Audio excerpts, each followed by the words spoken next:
entering it into the mild category, or this is a medium, or this is an intense. So there's no right or wrong answer where intensity is concerned in terms of your personal preference. You may like a buttery, delicate oil. You may like the last oil we tasted, and you may really like this oil. The reality is, though, that if you're after health benefit, you're after this last one. Because this one, tablespoon by tablespoon, if you look at the phenols, has way more to offer than the first one in parts per million. So this is 380. It's almost 400. Don't. And now I've jaded everyone in this room, and everybody's going to sip it gently so they don't choke.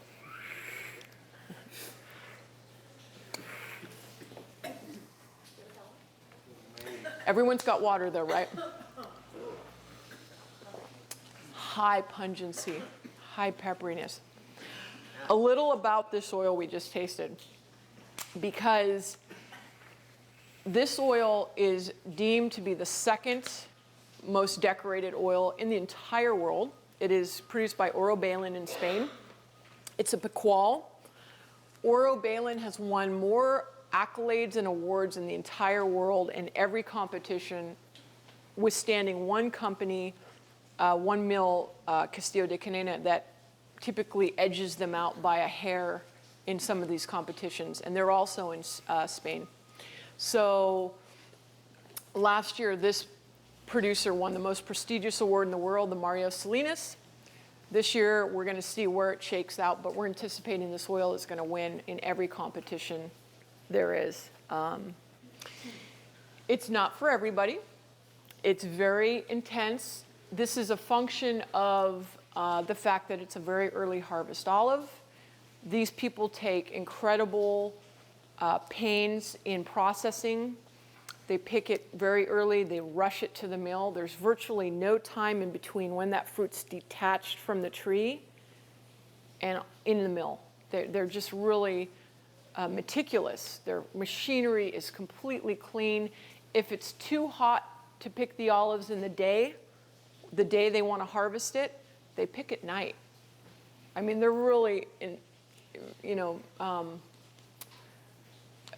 the world of olive oil, they're just so respected for their drive to produce the best oil in the world. So we're very proud that we have that oil available. You can't get it anywhere else in the United States but in this store, actually. And there's a couple other stores that we supply that you can get it in. But other than that, they made a choice to go with the really high quality suppliers who would do it justice and talk about it the way that we are talking about it, and let the consumer taste it and understand the chemistry.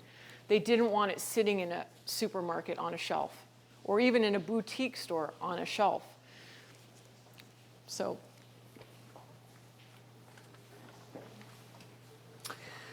all right. So 380 parts per million on the phenol content. The DAG score, look at the DAG score on the GQI. It's 98.7. I've never seen a 100. I don't know what that would taste like.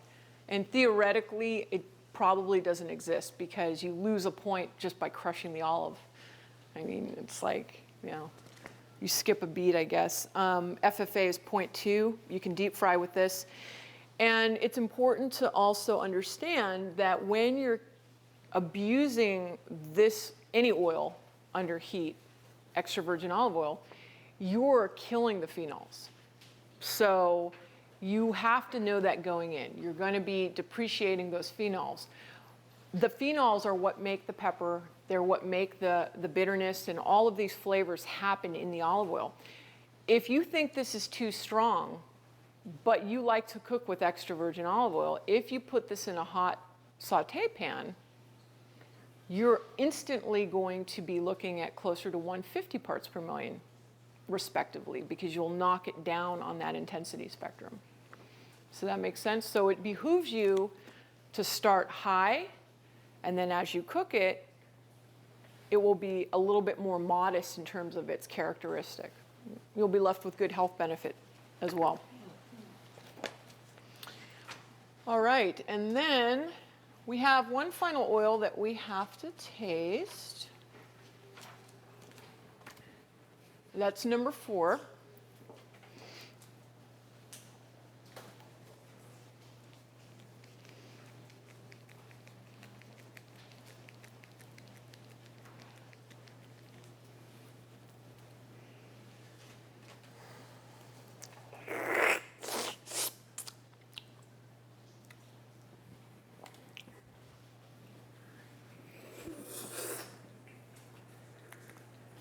I'm gonna walk back and get, or maybe somebody can get the bottle for me.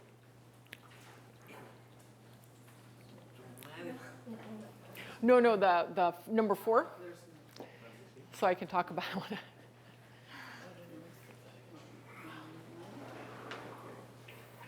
How do you guys like that, or?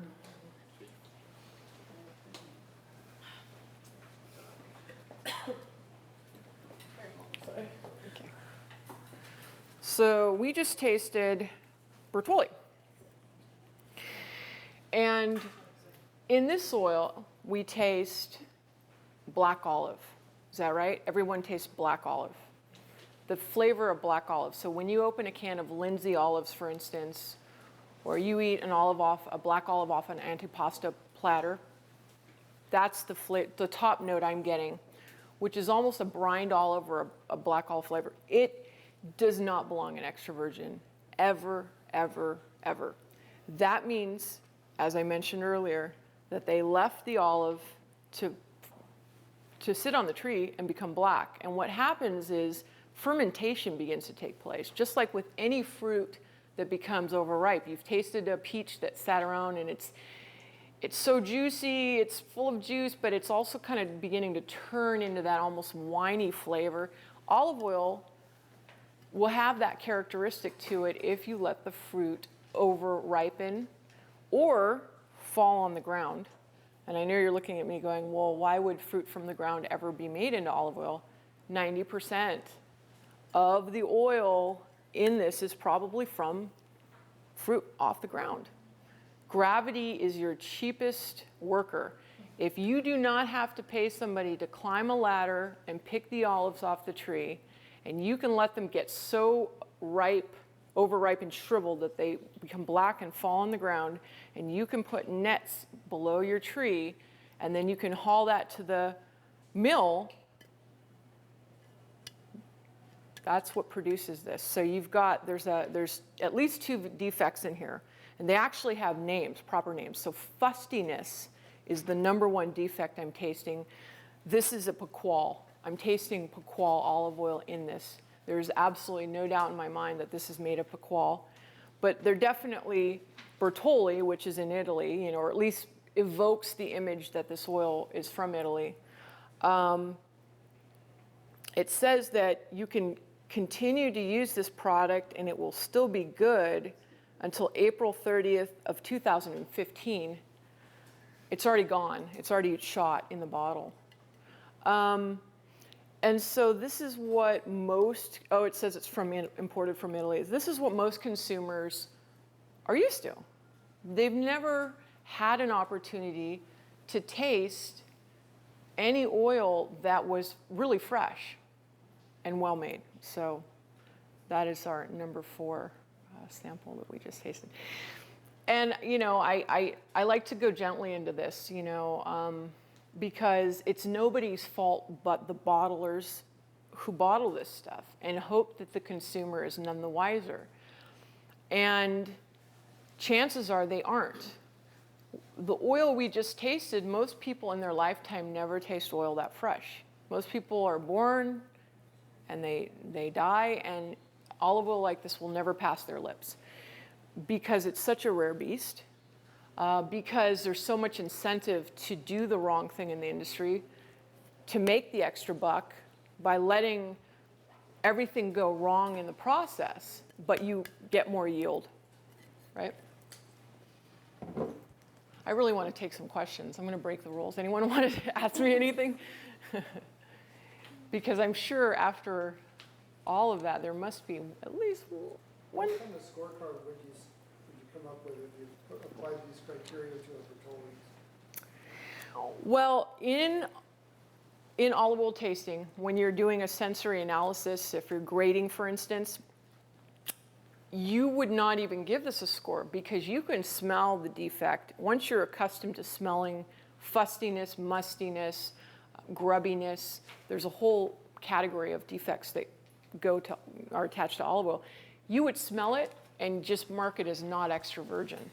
So for me, this is extremely offensive that, you know, by definition, this oil was supposedly vetted by a taste panel and given the stamp of approval, yet it has a defect. And by definition, legal definition, olive oil can contain no defects. Extra virgin must have no defects.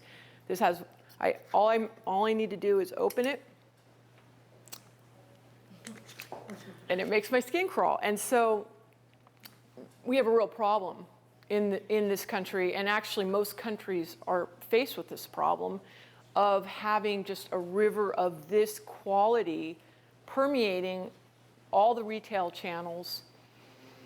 You know, and until recently, we didn't have an industry. Now, California has a very robust industry that makes olive oil, and we only make 1% of the entire world's yield, but still, we have something to fight for now. And so what's happening is you have politicians from California now getting into the fray. They tried to put a marketing order into the most recent Farm Bill.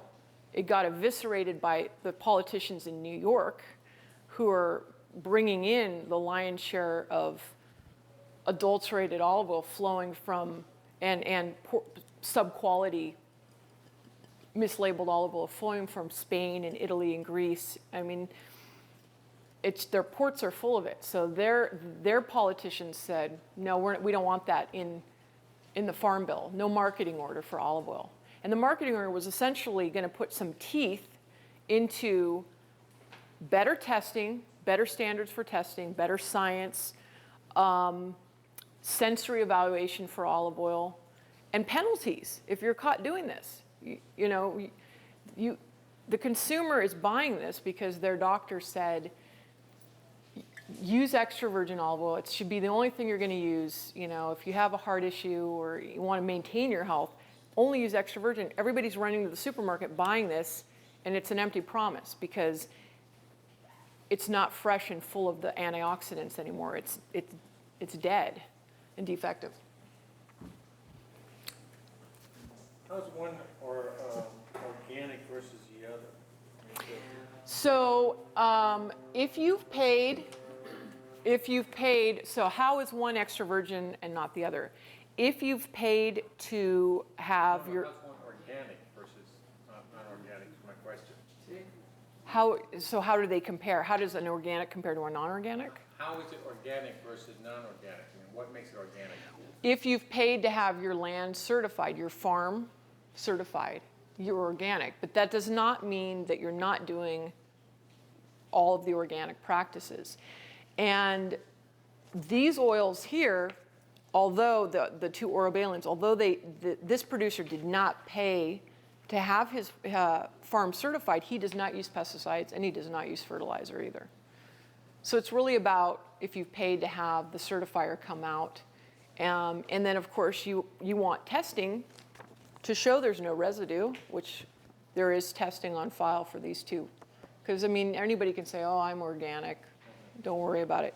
So they've actually paid to have their product tested for any sort of residue, and there's none in there. So, but it boils down to whether or not you have the olive oil fruit fly. And California has a big problem with the olive fruit fly. So it's very difficult to be organic in California. You've got organic farms that are able to employ methods that are organic in fending off the fruit fly, but these guys in Spain don't have the fruit fly, so they're not using the pesticide. And the fruit fly it will destroy your entire crop. You get little holes in your fruit, and that's what we call the grubby defect in olive oil. When we taste a grubby defect, we're actually talking about the olive oil having a grub in the olive, and then you crush the olives with the grub in it, and that defect permeates the olive oil. You will taste the grubby, it's called the grubby defect, yeah. So that's one of my least favorite. Barnyards probably, as far as defect goes, there's a barnyard defect, a grubby defect, yeah, and those are some of my least favorite defects. If I ever run across them, I'm What's a barnyard? Barnyard happens when your olives are processed on dirty equipment. So cleanliness is everything where olive oil is concerned, because if you let old olive oil paste linger in all the machinery that needs to crush the olives, and that paste ferments, it begins an aerobic process. It introduces bacteria to your oil, which would otherwise be pretty good probably, except you're exposing it, you're tainting it out of the gate. And it smells like a barnyard. It really does. It's hard to explain. It smells like a petting zoo. So, Okay. It's clear. yes. Since time it'll go rancid over time, when you buy it in a place like this, how long do you want to keep it? I mean, you want to use it sooner than later, but Absolutely. how long will it stay on the shelf if it's out of sunlight? So how long will olive oil stay good for is basically the question, and how quickly do you want to use it? Knowing when the olive oil was crushed is number one, and here obviously you can do that. Here they give you an arbitrary date of 2 years from now, which is just a function of commerce. You know, that's the store that they're selling. The supermarkets are like, well, we need it to be able to sit in our warehouse, and then it usually takes us another year to turn it after it's sat in the warehouse, so we need 2 years best if used by date. This oil will be so rancid. It's not rancid yet. That will be the third defect once it becomes rancid. But it will be so bad for you if someone actually bought this even remotely close to the best if used by date. You're actually exposing your body to radicals. Yeah.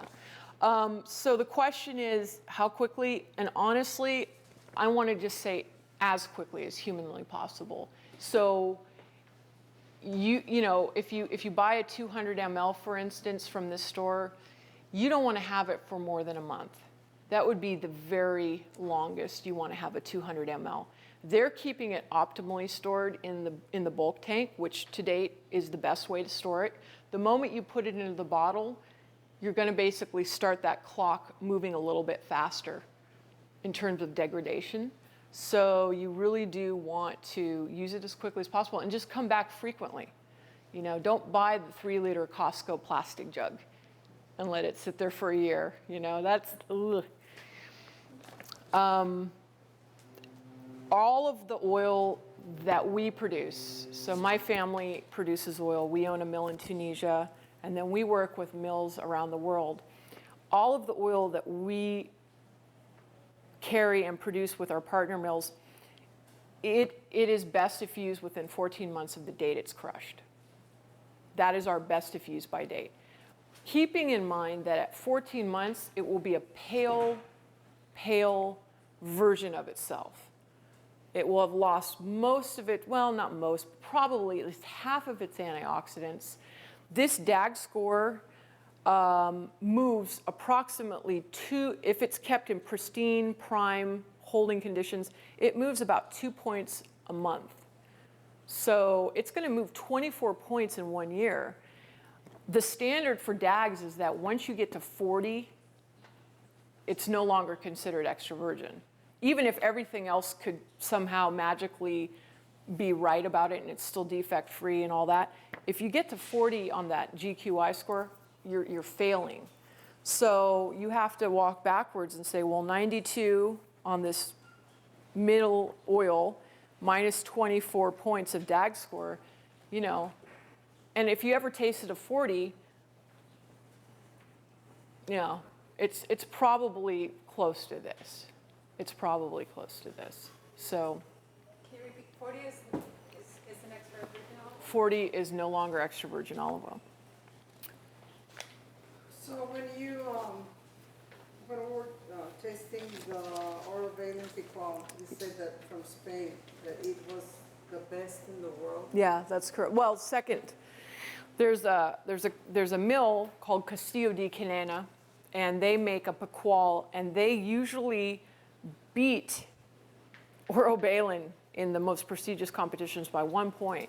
But they're neck and neck. They know each other, they respect each other, and they vie for the Mario Salinas every year. This year, they're entering it, so we'll see how it shakes out. We don't know who's going to win the Mario Salinas this year, but it's either one of them every year.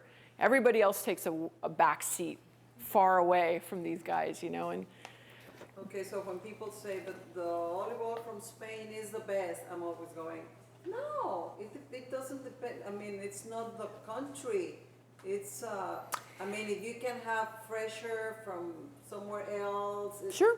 It's, Yeah, no, and that's absolutely right. So it is not important to focus on the fact that these guys are from Spain.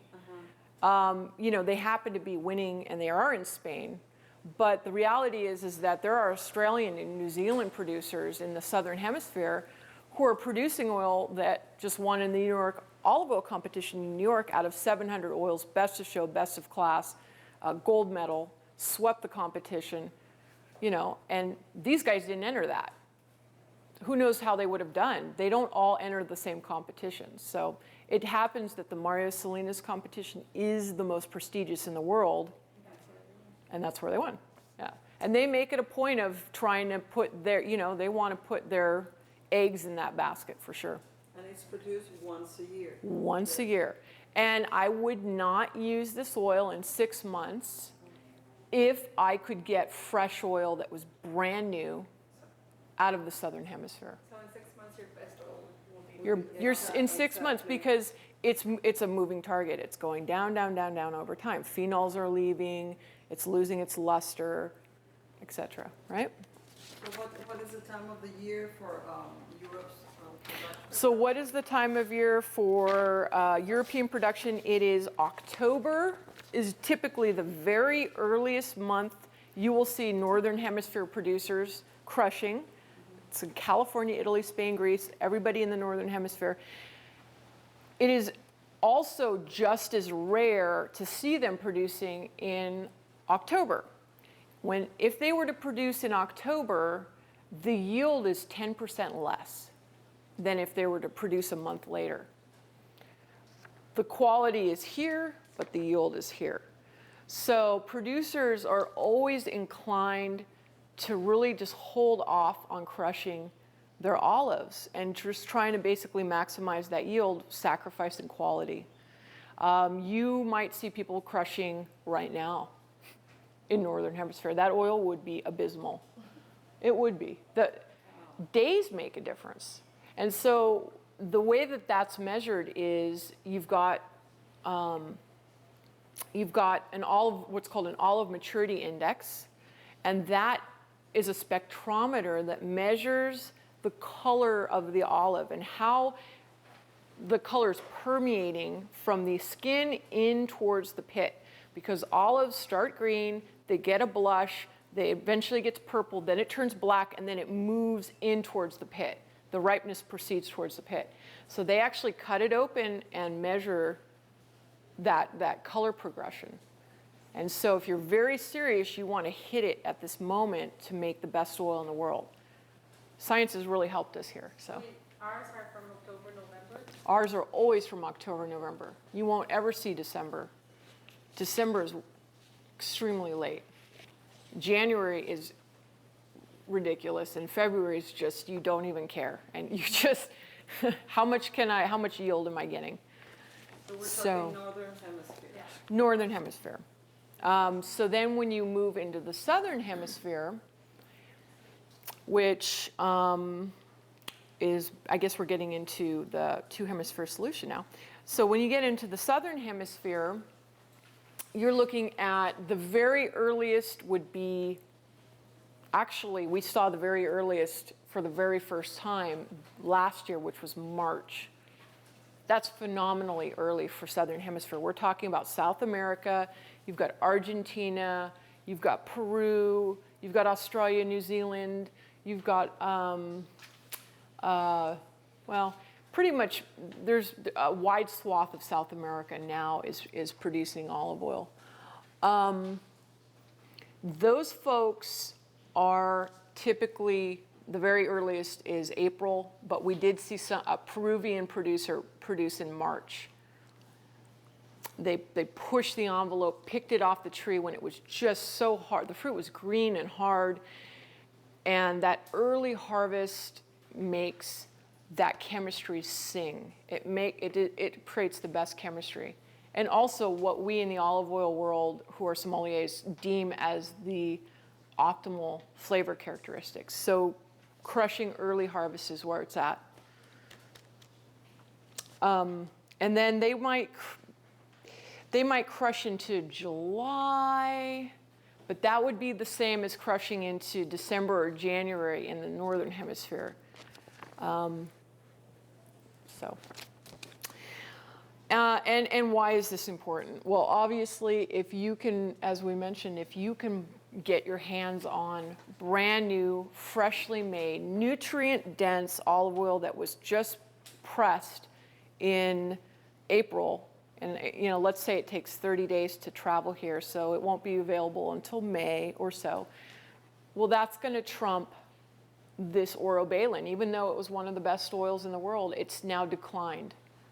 It's now, maybe half of what it was, right? So freshness is everything.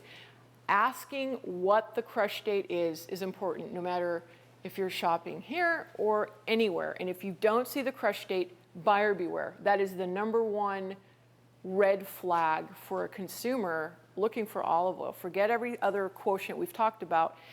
If the bottler or the producer